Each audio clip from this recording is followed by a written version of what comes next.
This episode of Super Pulp Science is brought to you by the Manitoba Book Award losing illustrated novella Automatic Age by GMB Kamichuk. It's a perfect world, but people are not allowed to live in it.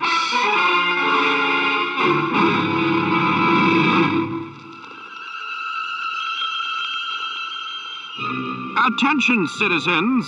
It's time for Super Pulp Science.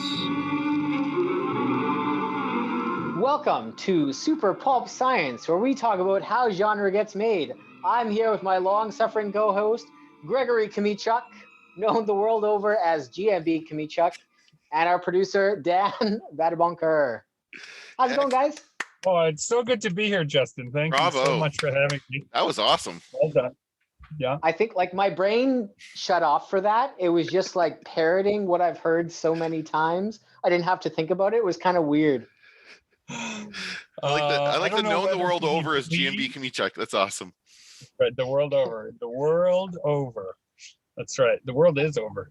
You have some things to talk about today, Justin. So we've given you the reins of the podcast. You're in charge, and I am just going to I'm going to take notes and draw pictures while you lead the whole affair. It's going to be great. All right. I have a story that I thought would be great to share on the podcast because it's got everything. It's got chases, escapes, true love. Mm-hmm. Yeah. So, my online store has been open for a couple weeks now. I updated it with a whole bunch of awesome stuff. I've got canvases up there. I've got prints. I've got like exclusive stuff that I was only selling at conventions before.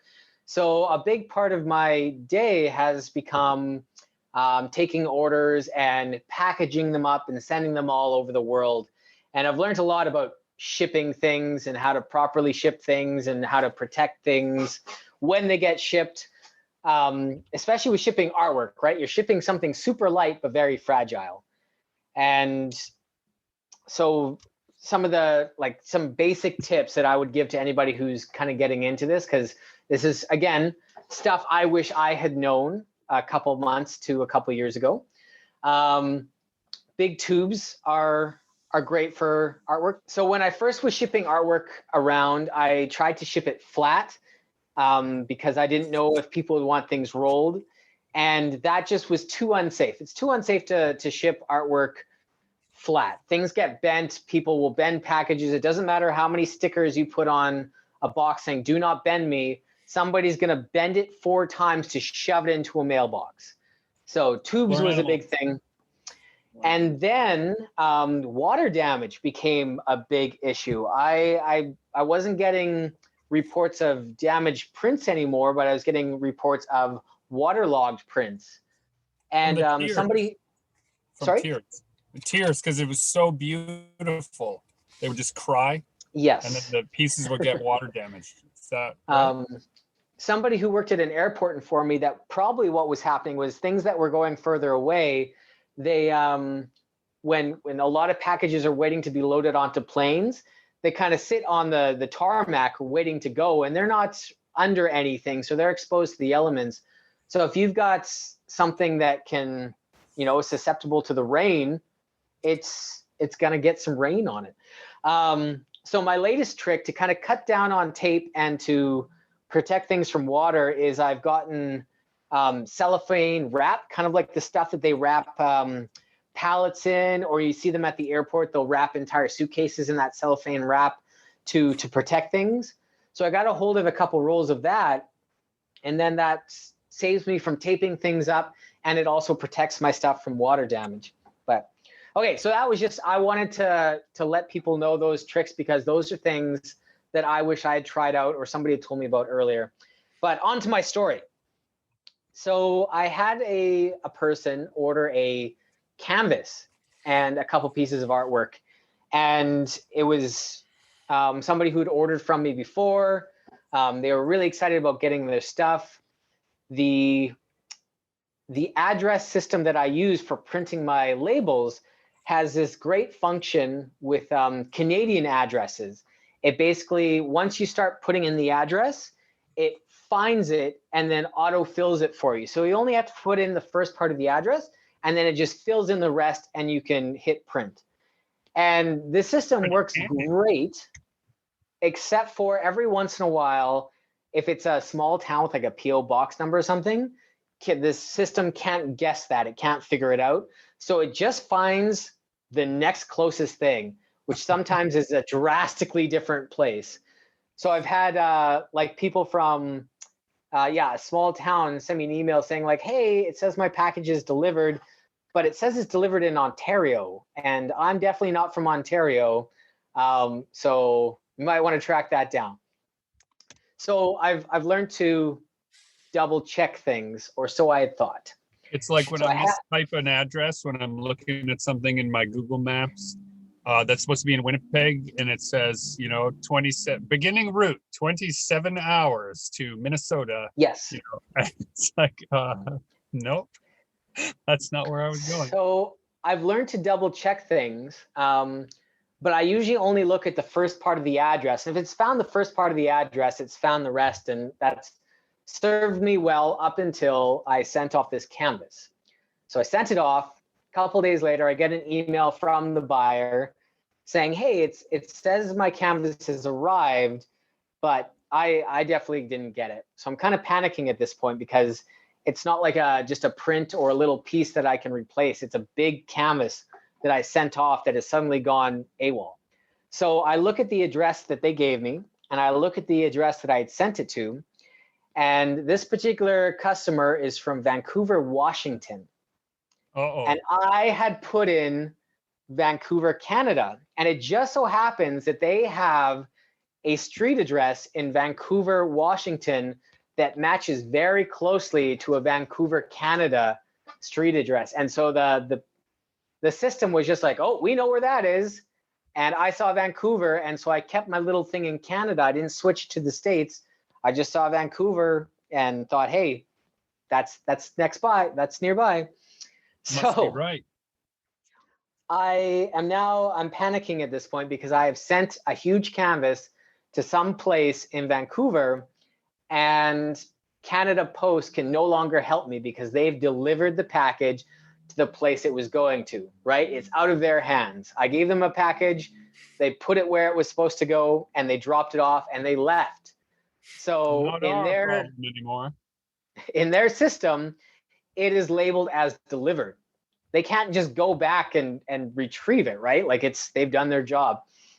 I want to just interject briefly that, speaking of delivered, while you're telling this story of what's clearly frustration and stress, our neighbor has delivered freshly baked cookies. So for the dear listener, I am now enjoying a freshly baked oven warm cookie while I listen to Justin's hardships. Please carry on.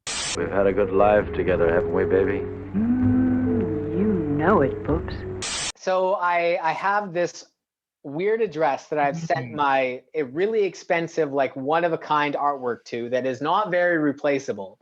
Like I can print a new canvas, I can get this order refilled, but it's going to take a very long time and it's going to be very expensive. So I'm panicking a little bit. And so then I try to reverse look up a phone number to an address. I have an address, but I have no idea who actually lives there or who I sent it to. So Canada has a 411 kind of like you can ask it things and it'll try to help you out. So I put in this address to Canada's 411 and a name and a phone number pops up. And I'm really excited because, oh my God, I think I found the person that I sent this to. So I phone. Every stalker listening to our podcast is like, wait, you can just do that in Canada? Amazing. Well, wait, or so I thought. So I phone, and the phone number has this protective layer against scammers set up. So it prompts me to press a number when I phone, like to ensure that you're a human being, please press 8. So it, it prompts me to, say that I'm not a robot. So I press 8 and I'm connected to an older an older lady in Vancouver. And in my mind, I'm like, how the heck do I not sound like I'm trying to like I'm a random person phoning her, Not to be a scammer. Yeah. There's So a package on your doorstep. You're like going to that. Hey, I just saw like a special on one of these things the other day on these scammers. So I explained, my name's Justin. I'm an artist from Winnipeg. I sent a package to your door by mistake. If you just deposit a few dollars into my bank account, then we can unlock a whole host of things for you. Oh my gosh. So the woman on the other end goes, no, we didn't receive any packages today. And I double check, I look at the 411 number I called, and it turns out that 411 didn't find the address that I was looking for. It found the next closest thing. And so it gave me the address's neighbor's over phone number because that's the only one it could find in the area. So I'd phoned not the right house, I'd phoned just a house in the area. And so I apologized and told her to have a good evening. So then I go back to my 411 trying to sleuth and detective my way into finding the right phone number, the right person. And all I can find is that the house has been sold. Somebody owns it, but I can't find any kind of connecting contact information or names or anything like that. So I'm at the end of my rope. And so I phoned the lady back. So 15, 20 minutes later, I phone this woman back and go, hi, it's me again, Justin, the artist from Winnipeg. Here's the situation. Can you please write down my information and go a couple doors down and give them my phone number so I can make this right? Did you tell her the whole tale, or did I told her the whole story, and I got her name at this point. This was Ruth from Vancouver, who is my new best friend. The next closest thing, Vancouver Ruth. Vancouver Ruth. So Ruth tells me that this is very strange, and I agree with her that this is very strange, but I'm not sure what else to do, how to make this right. But could you please go a couple doors down and give them this message and call me back at my number? So Ruth and I get off the phone, and about 20 minutes passes and Ruth calls back. And it turns out that a very nice Chinese family has recently moved in there. Ruth didn't even know that anybody lived there. She thought the house was still vacant. But she managed to, talk to them, and they explained that they were home when the package arrived and that they looked at it, saw that it was the wrong name, and actually refused the package. They gave it back to the post person. And so it actually was going back to the sorting center to be labeled as refused and come back to me. But in the postal service program, it has been listed as delivered. Like the last time it was scanned, it was delivered. So they didn't have that information yet. So I was kind of in between it being delivered and in between it being scanned back in as on my way back. So Ruth phoned back and told me what was going on, and I thanked her a million times. And I have a package of artwork and some of my books going to Ruth because now I have her phone number and address from my detective work. And so I'm sending her a bunch of free artwork. Yeah, that's great. Awesome. But I thought that was such a great Canadian, just, hi, random stranger, can you help me get my package returned? Down the street, and check on my artwork. What's great about this, it has all the same energy of our normal missing package, missing flight, stuff is in the wrong city kind of vibes. You were able to channel all that energy you would normally put into normally being in another city into making Ruth your buddy and your confidant in the hunt for this art. The next closest thing. That I feels like that's the theme of our podcast today, is the next closest thing. And I'm pretty sure that the reason for this was because some postal worker kind of probably jumped the gun and scanned it as delivered before he actually delivered it. And then he got to the house, she got to the house, scanned it as I'm here, and then went to drop it off. And then forgot to unscan it or whatever, forgot to change anything. Well, right? I don't There's think it gotta gets be a rescanned in until it gets back at the sorting center. That's when Oh. it's coming back to is when that scan happens. I'm guessing all right. because all this happened before that happened. Yeah, okay. I'm never mind. I was hoping that this story would end with her saying, "No, I'm afraid they said they didn't get any packages, but they're just moving in. And oh man, did I ever see this great, beautiful canvas of artwork? They sure are art lovers. It's too bad they didn't get your package." That's She what I was- was hoping for. She got her evening walk-in, so she was great to have. She could help somebody out and get her evening walk-in at the same time. So she thought that was just dandy. Are you going to send her some Chasing Artwork branded sneakers?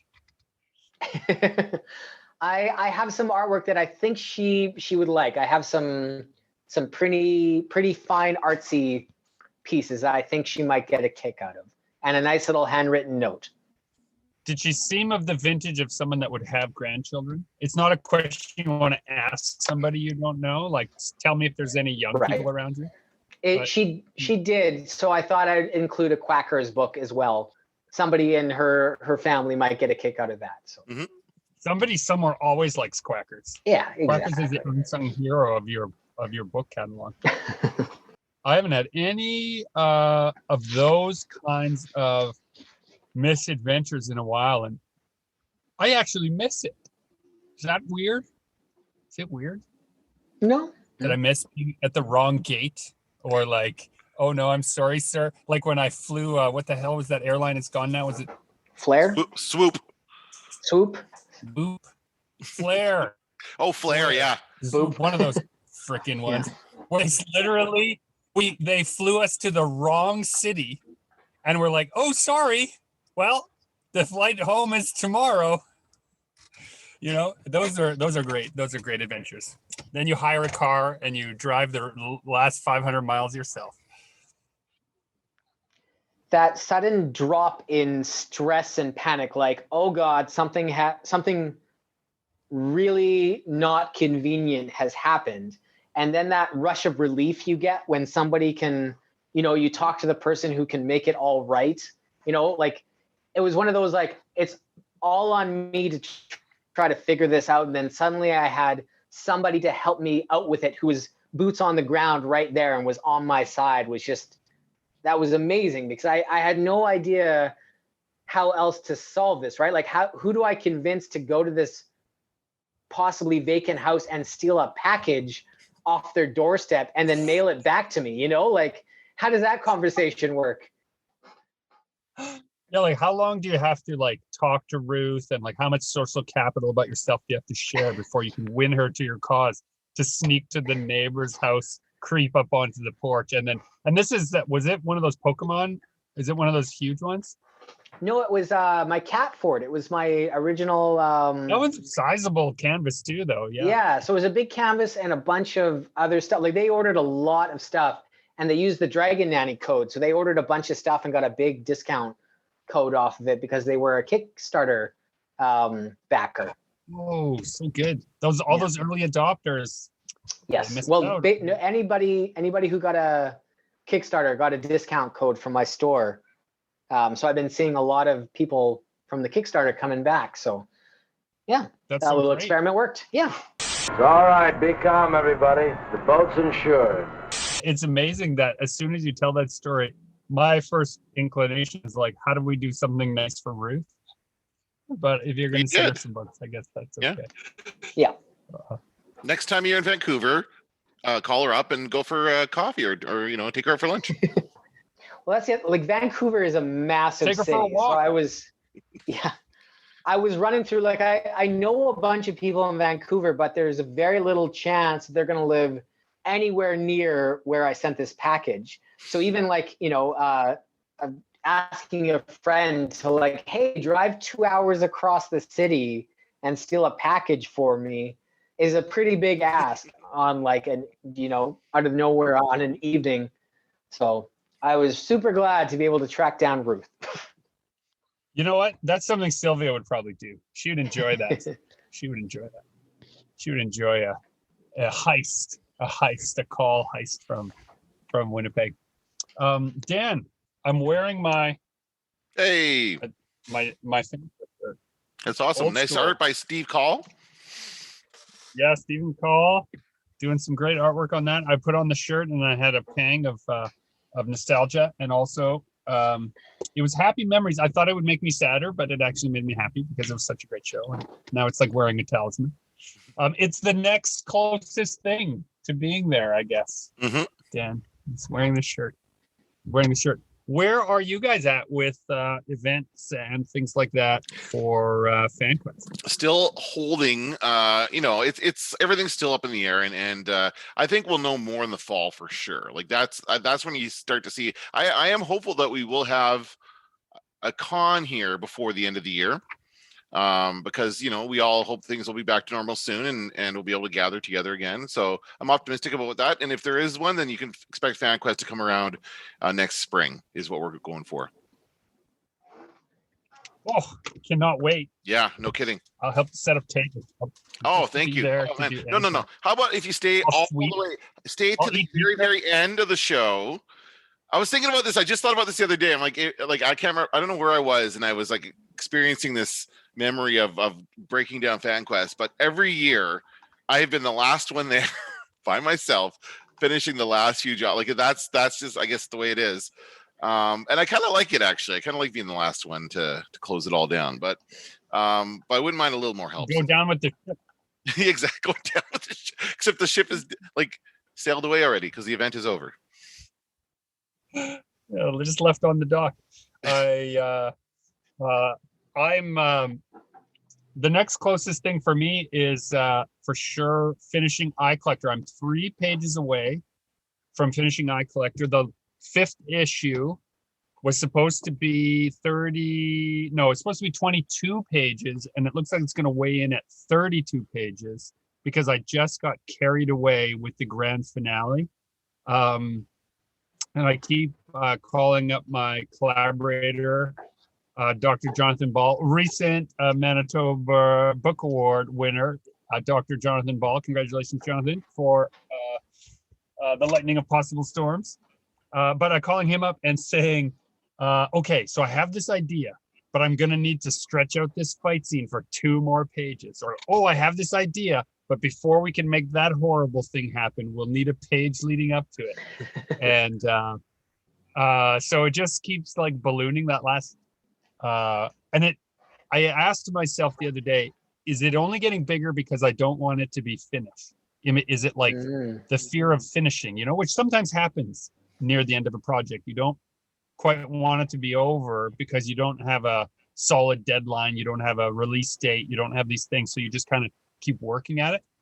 But we had stuck so vehemently to the 22-page limit of the first 4 issues. And it's such a strange little story. It feels like if you stay to issue 5, then you're going to get a big payoff. At least that's what we hope. And tied up a bunch of things in a nice little bow. And what was interesting in the conversation, we'll get Jonathan on to talk, to give his half of the story. But I was like, hey, there's like 2 plot holes in here, which I'm not sure if I'm just not smart enough to see that you've already solved them, or I think I fixed them this way. And he said that he had in his notes, because I was working on issue 1 by the time he was writing issue 5. So he hadn't seen some of the visual cues yet. So he just wrote in his notes, I'm sure Gregory will solve this. And then he forgot to come back to it. So when he went to look at his issue 5 notes, he's like, oh, wait. Oh, you fixed that thing. Okay, great. I guess I did know that you would fix it after all. So that's solved. So not a good solution to try and fix it by adding 10 more pages. But in this case, it did seem to be the way to go. So that's what I've been working on for the last little while. So in the afternoons, bumping between working really horrific dreamlike imagery of like a dream parasite, like eating parts of a family, homeschooling my kids, and then in the mornings, of course, visiting with grade 4s and doing doodling and drawing and storytelling. So it's been a pretty my head has been turning on some interesting pivot points for the last little while. I'm not sure if it's good for me or not, but here we are. the whiplash of going from kid appropriate drawings to the most horrible things you can think of drawing?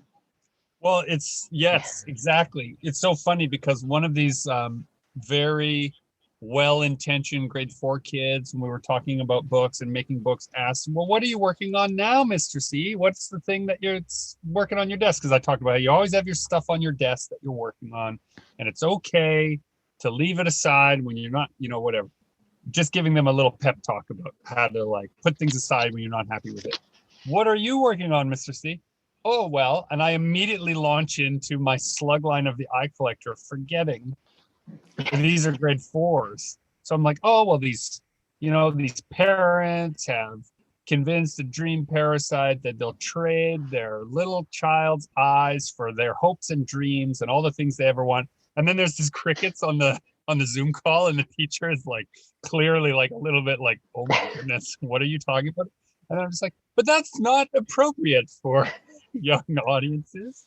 Here's a book about gnomes I did, and I happen to have our book Red and See-Through and Snow Troll's Daughter on hand, and I just tried to like the worst segue ever. Well, like, actually, funny story about that. I talked to a class of grade 3s today, and before I talked to them, the teacher reached out to talk about Red and See-Through, and she had some questions. And as I'm explaining Red and See-Through about how the girl is dead, it's her grave at the end, and it's the Grim Reaper that shows up to take her back home, I'm realizing like maybe this isn't the best book for a grade 3 class.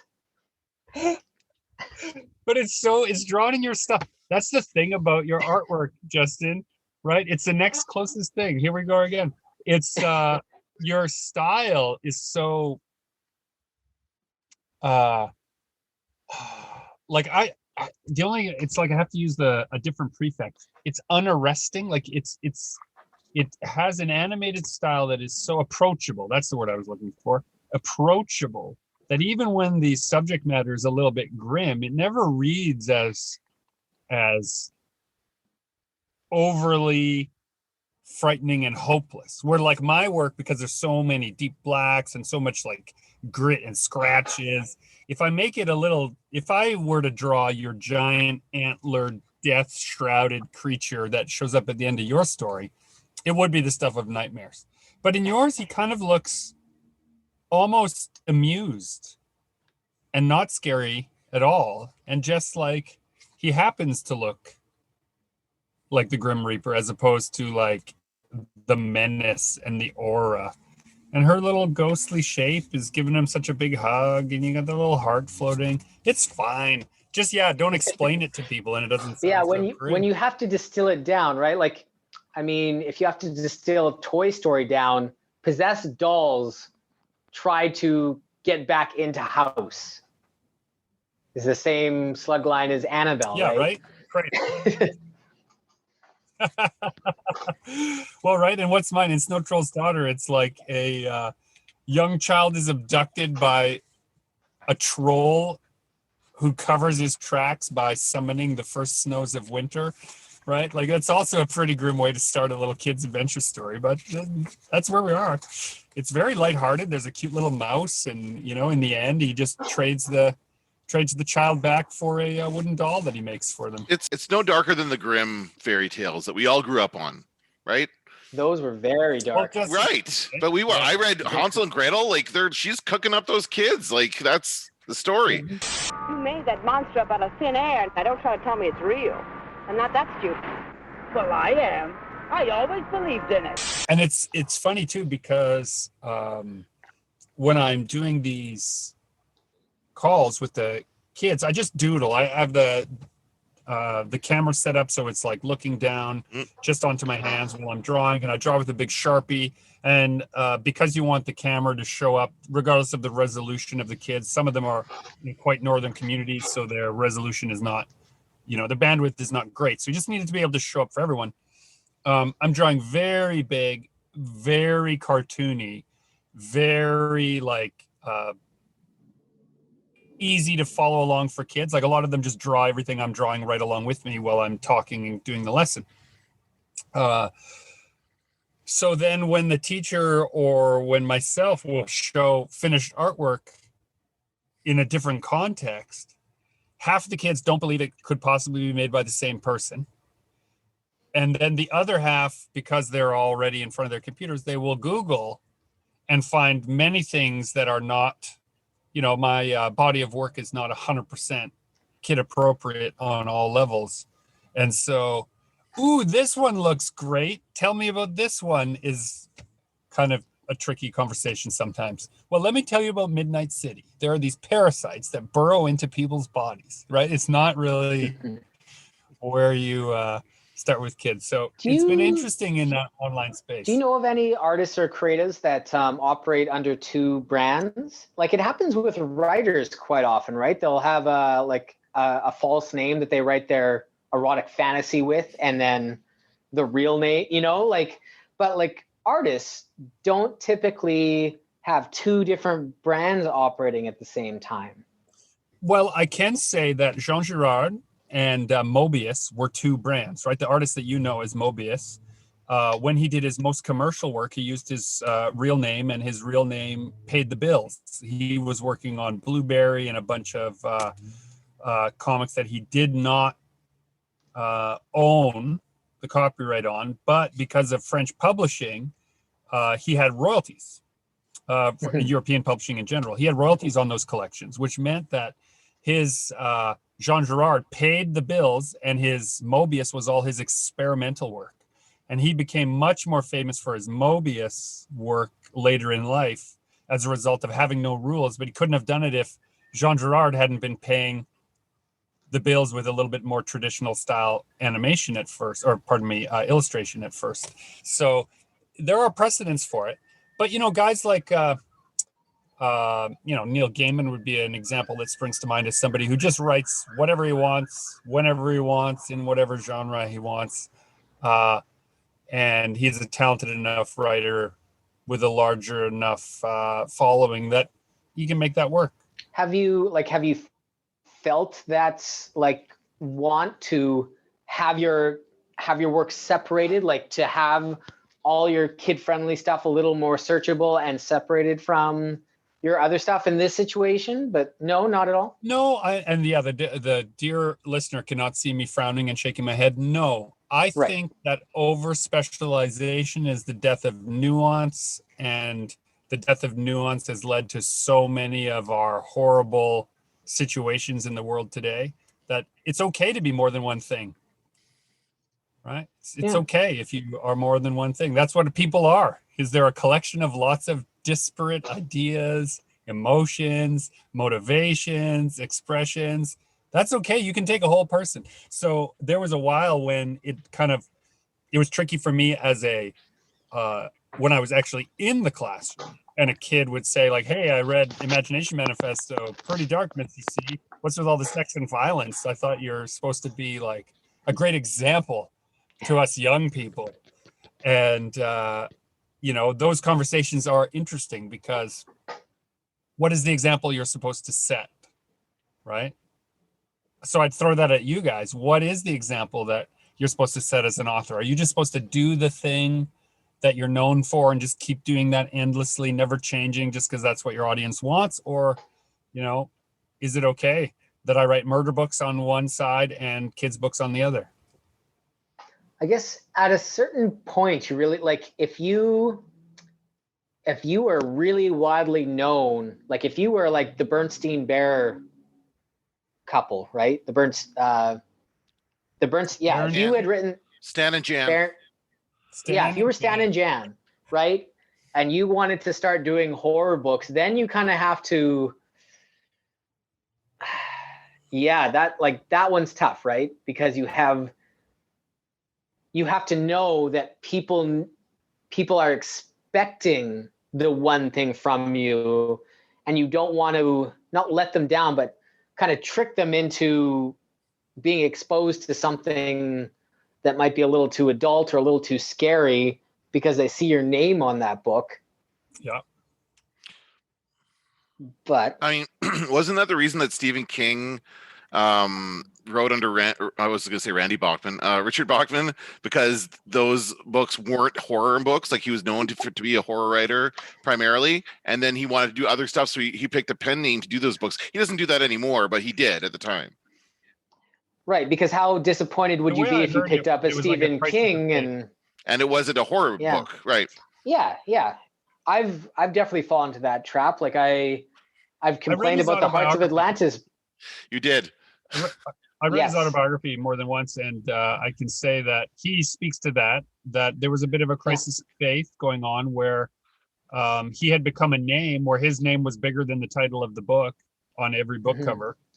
And could he be a good writer without all of that hype? And so the Bachman books were a way of sending books to agents and to publishers without Stephen King's name attached to see if he was good enough to be published. I didn't know that. That's interesting. Yeah. To kind of test them out. Did they publish those books not knowing it was Stephen King? They must have found out at some point. Correct. Right? As I understand it, they found out eventually and were not pleased. And then that's where the whole thing started. Okay, so they did publish the book not knowing that it was Stephen King. Okay, interesting. Yeah, I'd have to. I'll look into it. Yeah. I'll Google that. That sounds like fun. But it's still fun. And I mean, what was it? Didn't J.K. Rowling try doing that? Yeah. Had another, right? As soon as the book sales don't meet the hype that they hope they will, usually you then reveal who it really is, right? But then there's the other side of it, where like someone like Joe Hill, who is a phenomenal writer in his own right, needs to worry not a whit about standing in someone's shadow. Being Stephen King's son, of course, you can't have King as your last name on a book cover, or everyone will just assume that the only reason you got there is because someone opened the door for you. But that's not actually how audiences are built. They have to like the book, right? You can probably sell a lot of copies of your first book being somebody's son, but you can't, or daughter, but you can't sell a lot of copies of your second book if they didn't show up for the first one. So it's interesting. Yeah, all that discussion about brand and being like on point with all that, we've had this talk before. I'll let my body of work, I guess, speak for itself, and that'll be it. Right? I'm not just I think the other side of it too is we have never had such a critical success that you have that burden of having to follow it up with something that matches, right? It makes enough for us to be pleased with the results, but not convinced that we must follow them up. Yeah, not chained to it. Yeah.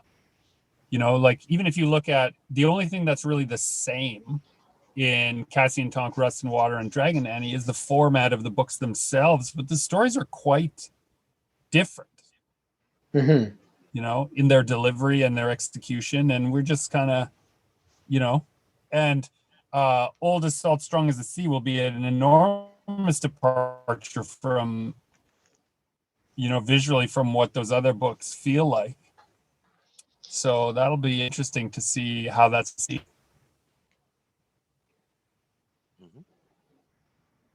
It is, it's like a fun fantasy to have every once in a while. Like, what if I just started up a new brand, new social media presence, and tried a different style? And I wonder if I could get a bit of a, like grow a new following starting from scratch. Am I good enough to start anew? Kind of like what Stephen King was doing with, and we've had friends of ours who have done that, who have kind of started little side brands that ended up enveloping their original brand. Like their little side experiment got more of a following and got more attention than what they were originally doing. And so they kind of like jumped ship to this new brand. Yeah, I was conflicted about that with this Moon Patrol book that I'm finishing up, because it's very different departure from my normal art style. And I thought, should I just send it out under an assumed name? Like I legitimately was like, I wonder if I could pretend to be a nobody, right? I'm 19 years old and I'm just made this book, and here it is. I don't know if that's going to work for you. Right? And you just say, I will never do public appearances and I won't do it, but here's the book. Yeah, I mean, it's been done. People do it. All those Cubans alone in the deep. This was a chance for Renzo to again become the sea monster. One whose name I won't speak out loud. There was a person trying to make their name in indie comics, pretending to be a female creator, thinking that somehow their work was being biased against them because they were a male. They were a pretty misogynist person to begin with to come up with this idea. They thought they could finally break in if everyone thought it was a woman doing it. They were sorely mistaken because the work wasn't very good to begin with, and so they kept getting bad reviews and rejections no matter what name they had, right? So the work still has to be of a certain quality. People thinking that gatekeepers and line jumpers, it's not really as pronounced as you think it is. It really comes down to whether you've got a body of work that people will like. I would love to see you try that, Justin. I think I'm so ingrained in this specific style that I don't know if I could do something different enough that people wouldn't notice. Like, hey, you look like you're drawing just like this guy. You know? And you could be like, F that guy. He sucks.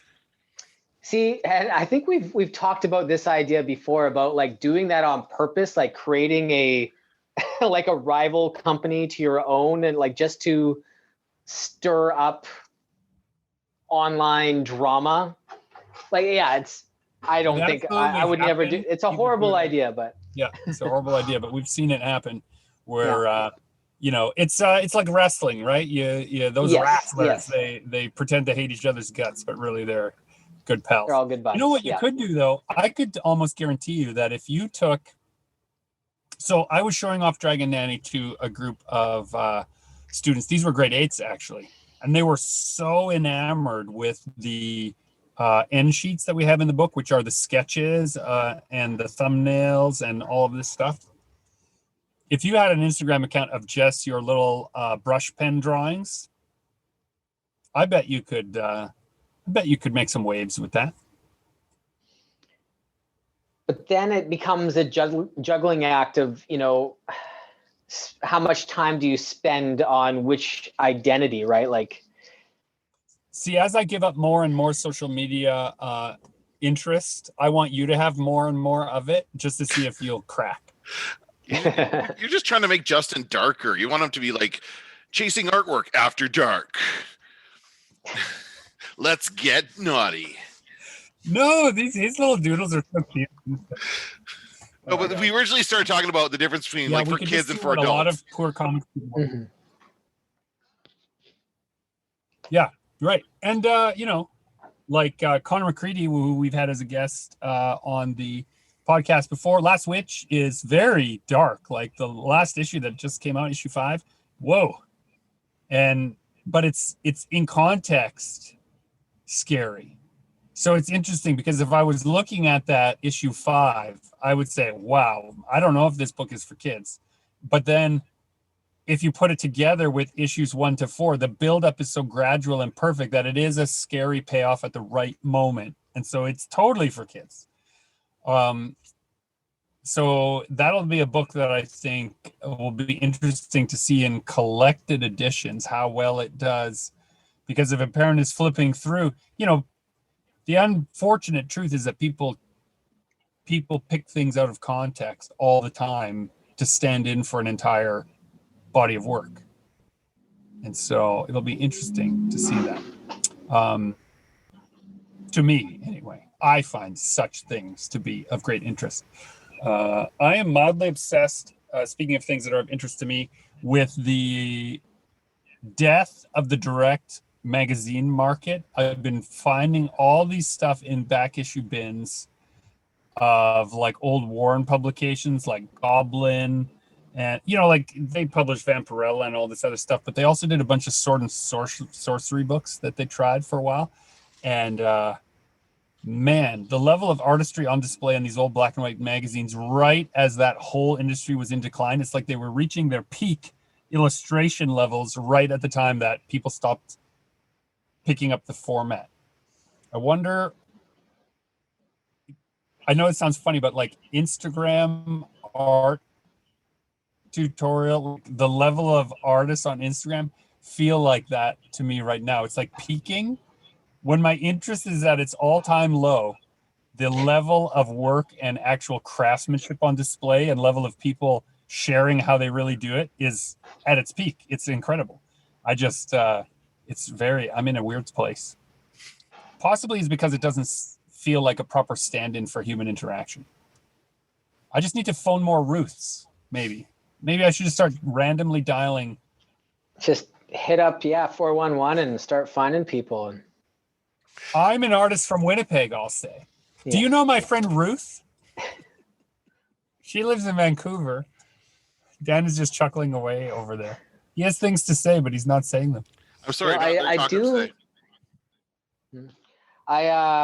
I really miss. I used to get like a monthly subscription to like the PlayStation magazine, which came with a demo disc and like all these full of great artwork and like developer diaries of how games are coming along and stuff.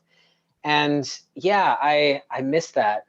But then I guess I'm getting kind of snippets of that from different sites on the internet that I frequent. It's just kind of moved mediums. But I miss magazines. That was exciting. Yeah, I mean, that's what I mean. I've been going through these back issues and they're new to me, so it's exactly like getting the brand new something. Speaking of things that were new to me, that is brand new out, might be hard to find these days because I think it's selling exceptionally well, is Barry Windsor Smith's new enormous book called Monsters. He has not put out he's pretty famous for having done the Weapon X series for Marvel back in the day. He did Iron Man, 2099.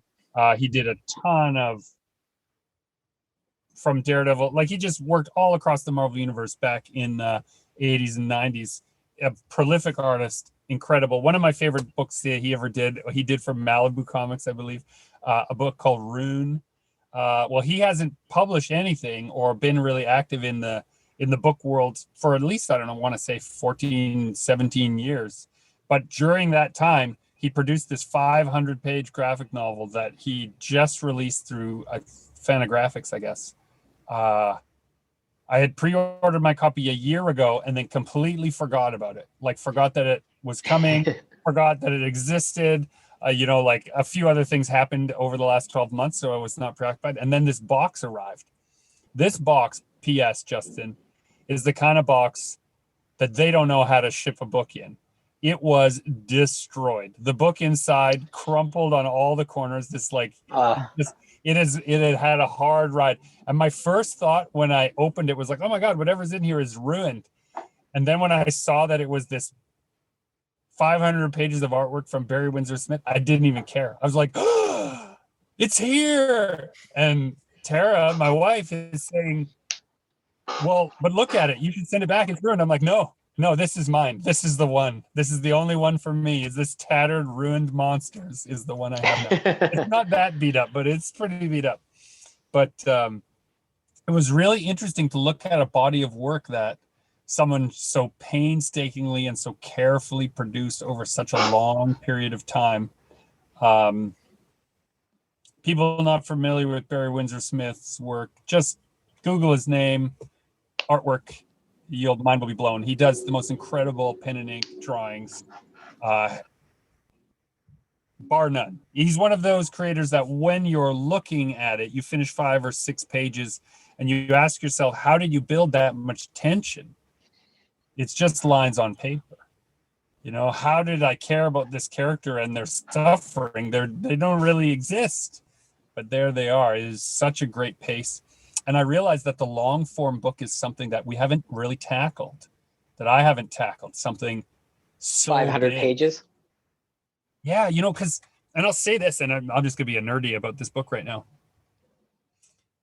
There's about 40 pages at the beginning where you just are led along at such a slow and deliberate pacing that something is wrong with this character, but it's all being hidden from you in the dialogue of the characters around them, in the way that his body language is showing that he's trying to hide part of his face, that he's always wearing these glasses. There's all these little cues that tell you that something is very, very wrong. And the book is so big that it creates this magic of, I know that the answer is not immediately coming. Like in most comics, if it's 22 pages, you know that there's a reveal by the end of that book. Or if it's 100 pages, you know that the reveal is within 20 pages of your reach. Just knowing that I was that invested after 40 pages and that I had so much longer to go, I actually closed the book. I got a bookmark, closed the book, put it aside. And my kids were like, Dad, I thought you were super into that book. How come you're stopping? I'm like, I don't want it to be over too soon. I sipped this book over the course of 2 or 3 weeks. I just read 10 or 20 pages at a time and just marveled at it. It was such a wonderful, wonderful escape from everything. So I highly recommend Barry Windsor Smith's Monsters. Fantagraphics is not a sponsor of the podcast. They have no idea that we were going to speak for the last, 10 minutes, me just gushing about how much I love this book. Challenging subject matter, stuff that I would be nervous to approach myself as a creator, and just got right into the nitty-gritty of this incredible story. Who are you? Never mind who I am. It's the mission that counts. Let's get on with it. I love the idea of doing something like that length, 500 pages, but that's 2+ years of illustration that, what's going to prop that up while you're making 500 pages of that book. You still got to keep the lights on and pay the bills. So you really need to have something else, and hopefully self-sustaining, right? Like if you can have just an online store that'll just keep moving things on your behalf, and you don't have to take on, there's just, commissions and freelance and all those other projects that kind of take away from your 500-page book. How do you know how long it took him to make that? I did a little bit of research around it, and depending on who's asking the question and who's getting the answer, they say anywhere between 10 years and 17 years he's been working on it. Oh God. And the publisher too, how did that work? No, so the way it worked was he did it completely for himself, and then I believe it's Gary Groth, is that right, is the publisher at Fantagraphics? I might have that wrong, so dear listener, forgive me if I did. Heard that he'd been working on a book, asked to see parts of it, saw some pages, and Barry Windsor Smith is apocryphally quite shy about showing his work. So it sort of came out that he had done this enormous thing, and they were like, wow, you're finished it? This is done? Well, let's publish it. It just was one of those things. He was doing it totally for himself to try and create a work that was challenging for himself as a creator. The kind of work that commercially most people would say it won't work in today's market. Didn't matter what year it was. That's exactly the kind of book you would, as a publisher, not undertake from somebody. So, it's interesting. I'm too impatient to wait that long to put a book out, though. It's also, now that I'm so knee deep in shipping things all the time, I think about how, a book that size going places, you're looking at $30 plus just for shipping it, right? So and then to protect it, because it doesn't sound like it was overly protected. Add another, $5-6 just of raw material to package it correctly. So now we're at $40 just to move it from A to B. And then now you have to attach a price tag on 10 years of story. Whew, it's an expensive book. Yeah. And, who knows what kind of deal there was, or if even at all. It could have been it could have been the kind of book. Now, of course, this is just all our speculation now. But, there are things you make, you finish, and you're just glad anyone cares at all. So you're not really attaching some magnum opus life works price tag to it because you're just like, oh, wow, you like this? I didn't think anyone would like this. Sure, Yeah, you can post. how often do the artists think they're working on their magnum opus when they are? Or is it just another Tuesday, you know? I like to imagine it's just another Tuesday. I think anyone who's claiming that they're making a really genius piece of work, usually isn't that great. Often it isn't. We've met all the people, Yeah. right? Everyone who tells you how great the book's going to be. Now, when it's finished, you can speak to its merits. Like, we're proud of all the work that we've done, right? But there's no way that I would stand on a pulpit and tell everyone that it's the best book in the genre related to like, some people do that. Like, some people, they just are unafraid to claim that their book is the greatest book ever written of its type. But then they tend to sell a lot more of them as a result. So it's hard to know. Are people that gullible? Like, when you hear that from someone, you almost want somebody like that on your team every once in a while. Like, I don't want to be that person, but I kind of want them on my marketing team to push the book. Yeah. I don't mind being that guy for you. I push your work constantly because I see in you things I can't do. So that's what I champion. I think that's aspirationally why artists support other artists. They're usually champions of work that they understand how it's done, but couldn't figure out how to do it necessarily. Right? Like, I understand your process, but I couldn't replicate it. And so that's why I'm always telling people, like, oh, look at this. Look at this amazing. In 1,000 years, you couldn't figure out how to put this together in the same way. So it's like that. It's weird how in some in the art discipline, it's so who's super cocky about their work, but in other disciplines, like especially like in like music, you know, it's almost like expected that you should be really boisterous about what you're capable of. Is it because we work from home in the shadows and basements and don't like coming out, you know, like it's why aren't artists more cocky? Yeah, you know what? I think because we spend most of our lives with other people asking us what it's for, what use it's supposed to have. And that kind of settles over you, kind of like silt at the bottom of the river, right? A little bit after one day, you'd shake that right off. But after a lifetime, it becomes like a pretty, like sedimentary rock, right? Just holding you fast to a place. It's not built on truth, but it just builds up over time that it's not of use, not of value. I think that's part of it. And the other thing too is, if you make art at all, you know there's people better at it than you. Doesn't matter who you are. There's someone that you look up to and admire who, when you see their work, it takes your literal breath out of your body for a moment, and you're completely captivated by the puzzle of how it was done.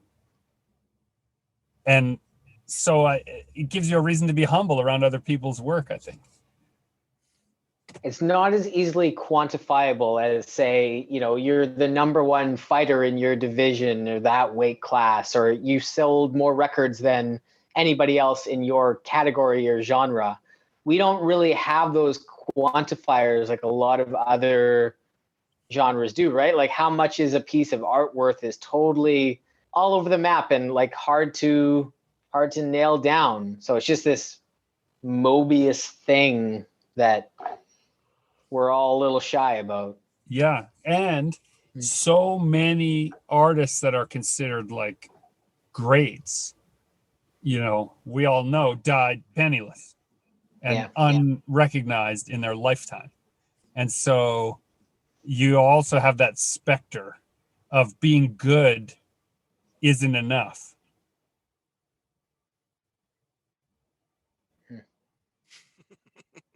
At least not while you're alive. We're not. Yeah, just Is that how we're ending the podcast? Being good. It's a great note too. And maybe you'll be the next closest thing.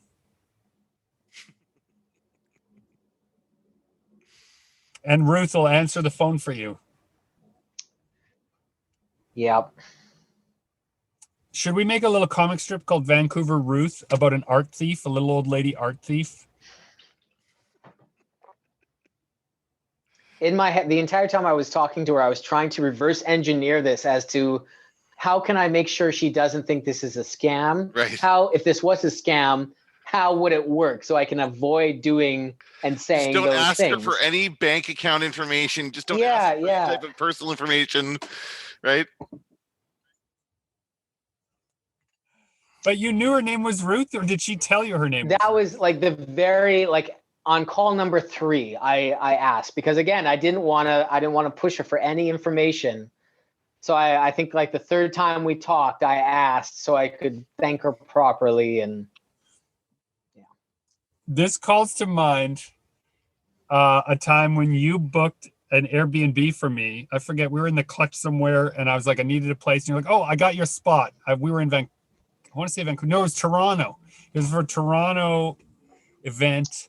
And so I'm in the Airbnb and there's 3 people there who are sharing this like enormous apartment, but they can't afford it. They're all professionals. Like 2 of them were lawyers and one of them was a model and they couldn't afford it. So they had to also Airbnb. And their 4th roommate comes back who works as a security specialist for some other company. Takes one look at me and calls everyone over to him at the table, but like leaves me out of it. And then they confront me that I'm not you. That he's noticed that my face and the face of the person who booked the Airbnb do not match. And he catches it right away. And he wants to know, sir, you got some explaining to do is basically where we're at with this moment. And as my ID, I took out copies of my books that had my picture printed on the back. And I was like, listen, I'm an author. Here's me. Here's how I can prove that I'm who I say I am. If you Google this name and Justin's name together, you'll see we work on books together. But this guy was, and that actually put it to rest. They understood. The story held water. But for a moment, when I said, wait, I can prove it to you, and I had my hands up in the air, I can prove it to you, and I ran back into the little bedroom that I was staying in, I can only imagine what scam they thought I was going to come out with. You come out with the real Justin Curry's head in a plastic bag. That's right. He's here with me. He's here with I've got him right here. He'll tell you everything. So, he won't stop talking. What a chatterbox. Ever since then, I've made sure that I've had a book that had my face on the back of it somewhere in my luggage when I'm traveling. So if I ever have to confirm my identity. So, because your passport's not good enough. Well, sometimes when I travel, I would lock it in a safe in the hotel that's or true. whatever. That's right? True. Which is funny because, in retrospect, having worked in the hotel industry in my misspent youth, those things are not secure. So it's just the illusion of security that you've put it in there. But everyone who works in that hotel can also open that safe. I want you all listening to know that. All right. Gentlemen, I have enjoyed our conversation. It has ranged wildly. We've gone to Vancouver. It has been a roller coaster of a It's gone to Vancouver and back, and with a sidestep in Washington. This has been Super Pulp Science. This is Gregory Kamichuk, encouraging you to join the fight and make comics. But wait, Justin, you're the host of this episode. You're supposed to say that. Ditto.